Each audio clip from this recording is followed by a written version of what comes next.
సర్వపాప పరిహారం కోసం రక్త ప్రోక్షణం అవశ్యమని, సర్వపాప పరిహారం కోసం రక్త ప్రోక్షణం అవశ్యమని,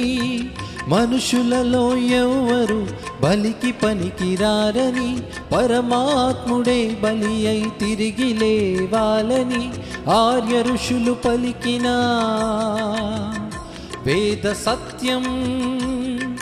యేసులోనే నెరవేరెనుగా.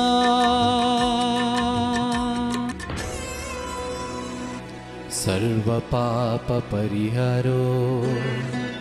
రక్త ప్రోక్షణమవశ్యం, తద్రక్తం పరమాత్మేనా పుణ్యదాన బలియా